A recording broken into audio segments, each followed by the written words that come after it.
Shabbat Shalom.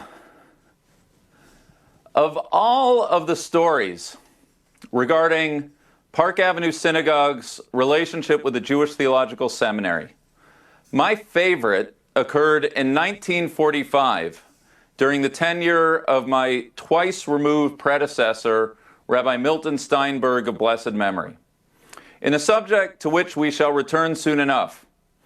The then president of the seminary, Louis Finkelstein, understood JTS, and for that matter, Judaism as a whole, to have a universal mission, to be, in his words, a civilizing influence on the modern world. Grand as Finkelstein's vision was, and it was, it also meant that his views on Zionism were lukewarm at best. Despite his love for the Jewish people and his spiritual Zionism, Finkelstein could never quite square the circle of a Jewish nation-state. Having come of age during the Great War, he bristled against nationalisms of all kind. As the head of the leading Jewish educational institution of America, his bets were on Jewish life in the diaspora, not Palestine. As a human rights advocate, he would only support a Jewish state that conferred equal status to Christians and Muslims, not to mention the fact that Finkelstein's fundraising base was totally dependent on Arthur Hayes Sulzberger and Louis Strauss, two anti-Zionist JTS board members.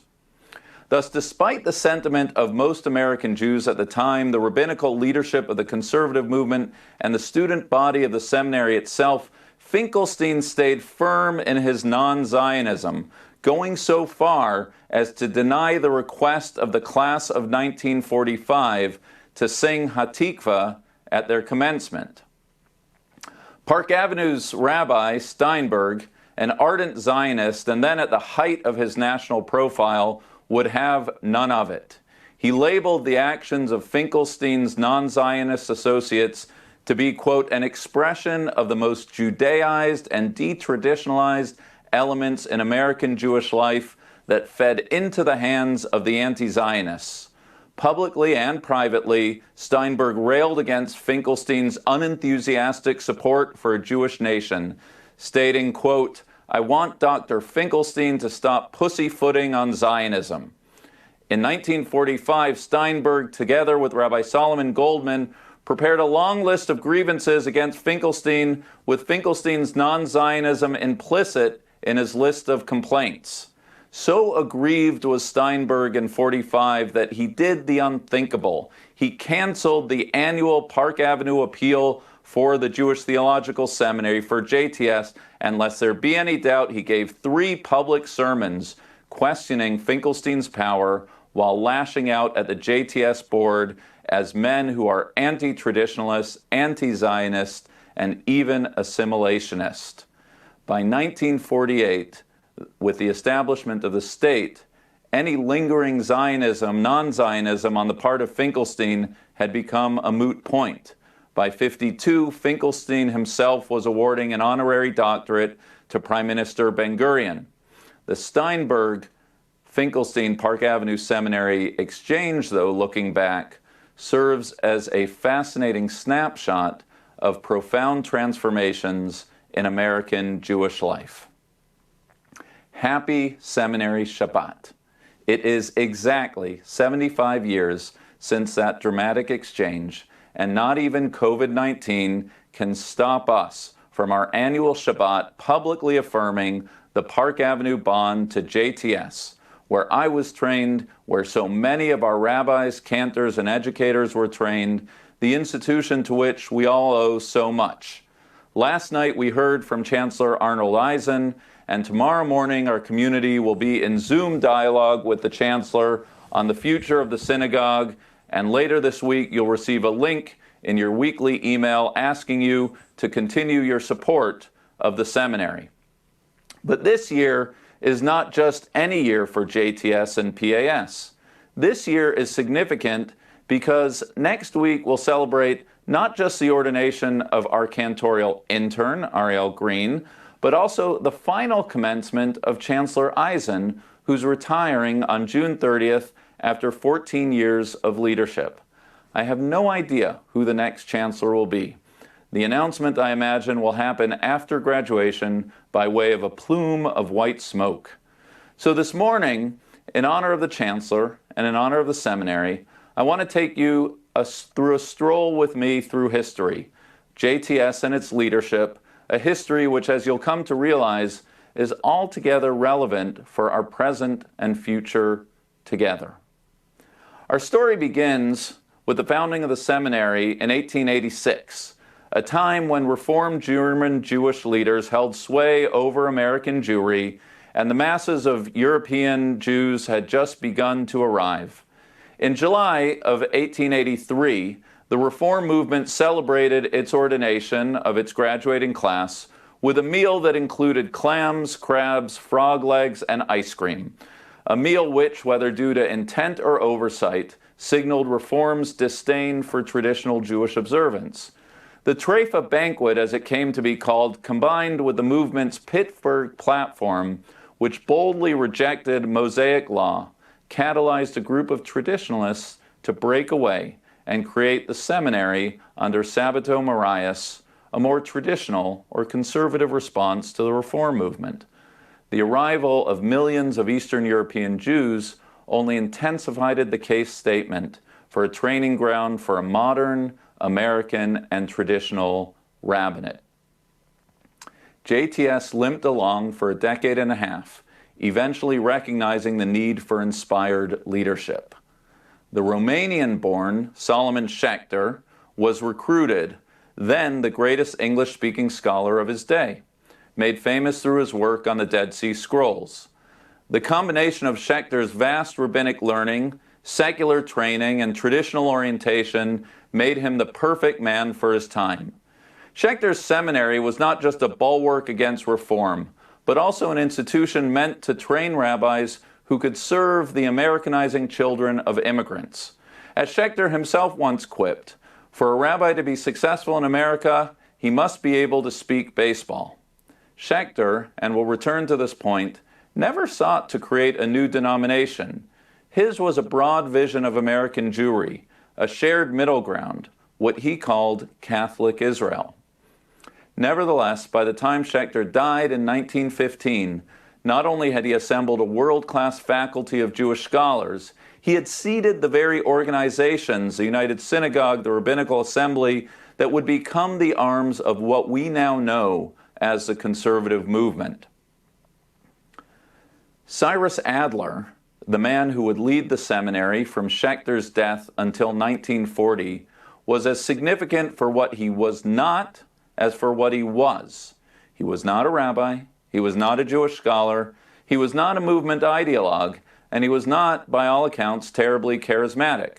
A bit like the biblical Isaac, who was sandwiched between his father Abraham and his tribe-producing son Jacob, Adler is often remembered as the guy between Schechter and Finkelstein. But like the biblical Isaac, Adler was a leader without whom JTS would have never survived. In the words of Mordechai Waxman, a civil servant par excellence of American Jewish life. Adler led multiple institutions, he edited numerous publications, and he sat on the boards of every major Jewish organization. Remember, every legacy American Jewish organization, AJC, JDC, ADL, United Synagogue, was founded during these years. And Adler brought them together and he put JTS at the center. He also, probably most significantly, led JTS during the First War, the financial crisis, the Depression, maintaining financial stability. For all of Schechter's gifts, he was not an administrator. Under Adler's watch, the Teachers Institute was established. Under Adler's watch, JTS graduates were seated in Jewish communities across the country. And under Adler's watch, JTS defined the standpoint of the seminary between Reform and Orthodoxy. Adler's successor, Louis Finkelstein, achieved national prominence beyond that of any other JTS chancellor. Throughout its history and to this very day, JTS has squirmed on the question of whether it's the denominational fountainhead of the conservative movement or an institution in service to all of American Jewry. In Finkelstein's mind, the work of JTS was decidedly the latter, a center of teaching, research, and mass education. Under Finkelstein's tenure, Camp Ramah, the Jewish Museum, the West Coast University of Judaism were all established as JTS strove to be an institution, the institution of higher learning in America and the representative of American Jewry. Finkelstein created the Eternal Light radio and television program aimed to explain not just Judaism, but religion itself to America. Finkelstein was on the cover of Time magazine. Finkelstein created the Institute for Religious and Social Studies, the Conference on Science, Philosophy, and Religion, the Institute of Ethics, and so much more. All efforts to transcend boundaries of faith, denomination, and academic discipline. Finkelstein's efforts didn't come without criticism. His aforementioned non-Zionism, his cool relationship with the Rabbinical Assembly. It was said that Finkelstein had warmer relationships with non-Jews than with conservative rabbis. And Adler, Finkelstein was not. For all of his manifold gifts, Finkelstein's administrative shortcomings left JTS under profound financial distress during his tenure. For reasons of poor health, the tenure of Finkelstein's successor, Gershon Cohen, was cut all too short. Cohen was a historian of first rank, and in my estimation, the most elegant expositor of all JTS chancellors. An academic at heart, Cohen deepened the community of seminary scholarship, establishing doctoral programs and a graduate school now named in honor of Park Avenue's own Gershon Cohen of blessed memory. Cohen created relationships with Columbia University, Bank Street College, Union Theological Seminary, Princeton, to name but a few. With the guidance and support of past PAS President Arthur Bienenstock, Cohen built the JTS Library Complex. In contrast to his predecessors, Cohen's Zionism was unflinching.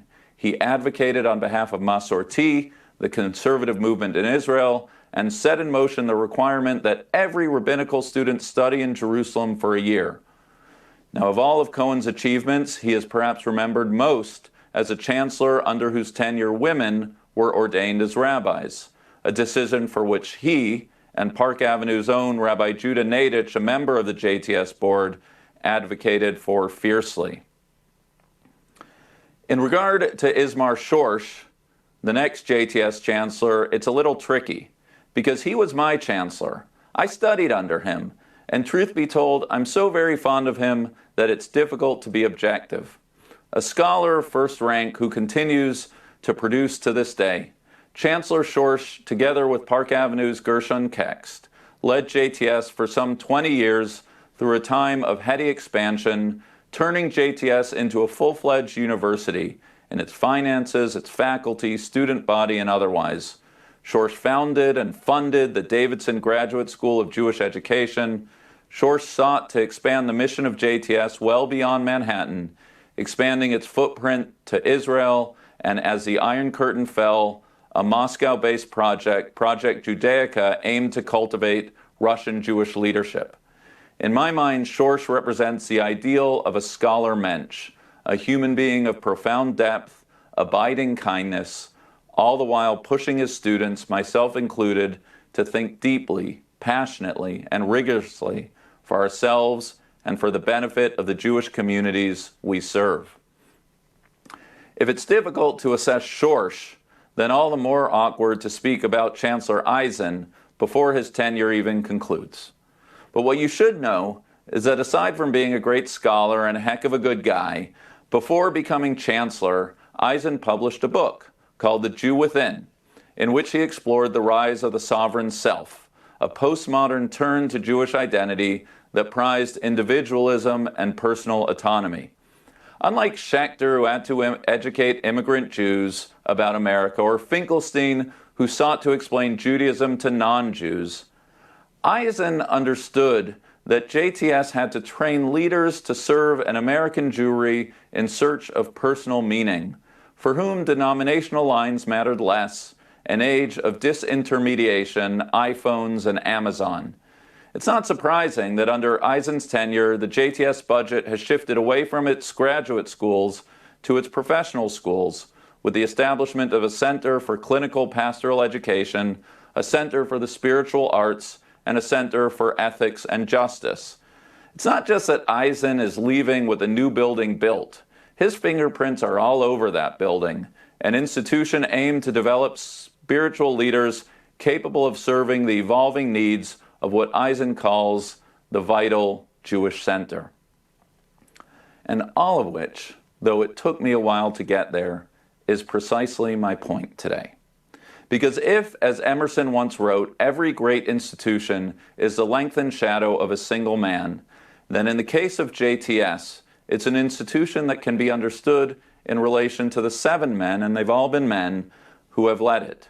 From the immigrant experience, to the process of acculturation, to the establishment of Israel, to post-war suburbanization and upward mobility, to the age of the sovereign self, each leader has reflected and responded to the spirit of his age. It's not all neat and tidy, and we've missed out a lot. The cantorial school, the library, the lay leaders, and of course, the wider ecosystem of seminaries in America and Israel in which JTS functions. If nothing else, though, it's a useful and intriguing way to track the chapters of American Jewry by way of the chancellors of JTS. All of which begs the question, if every chancellor is a reflection of a particular chapter of American Jewish history, then what can we expect for the next one? Sometimes social transformations can only be seen retrospectively through the eyes of history. Sometimes, as in the case with the 50-year Jubilee intervals as described in this week's Torah reading, they're marked by the passage of time. Right now, I do believe a social transformation is kicking down our front door as we are witnessing an unanticipated and unwelcome arrival game changer that I believe will upend everything, a subset of everything being American Jewry, how communities are created and sustained, how education takes shape, how identity itself is formed. Everything is being accelerated, every assumption up for grabs, a jubilee we didn't ask for, the past not at all an indicator of the future. And there is about to be a new chancellor, a chancellor who will have to guide JTS through this midbar, this wilderness that he or she presumably didn't even know about when they first applied for the job. A chancellor who, like every chancellor, will have to train rabbis, cantors, and educators and scholars capable of leading an American Jewry and an America in desperate need of moral leadership. An American Jewry that is in real time, as evidenced by the very live stream you're watching, transforming tradition. An American Jewry in search of theological language capable of giving voice to the searching questions that we all face. And in all the tumult, I take comfort in the knowledge that these tasks of leadership development, of theological inquiry, of balancing tradition and change, are the very efforts, the bread and butter, that has guided JTS since its very inception. All of which brings us back to where we began. No matter the chapter of JTS history, the membership of Park Avenue Synagogue has always been there at its side. When JTS needed to be pushed on Zionism or feminism, we've pushed from the inside, Her Majesty's loyal opposition. Our rabbis and lay leadership have been on its board leader, like past chairman Gershon Cohen of blessed memory, its present chairman Alan Levine, our past chairman. On occasion, we've used the power of the purse as a stick, but more frequently, we have been the ones to seed initiatives, to fund scholarships, and when needed, help build buildings. In every chapter, through every chancellor, that's been the constant, the abiding support of our community for JTS, because we at Park Avenue know that the rabbis, cantors, educators, and scholars of JTS serve not just the future of our synagogue, but the future of American Jewry. In all the unknowns of the present, I am so very excited to think about this time next year when the new chancellor of JTS will visit us at Park Avenue, when we welcome him or her warmly, the PAS-JTS bond stronger and closer than ever. Chazak, chazak, v'nit chazek. Let us be strong, and let us be strengthened. Shabbat Shalom.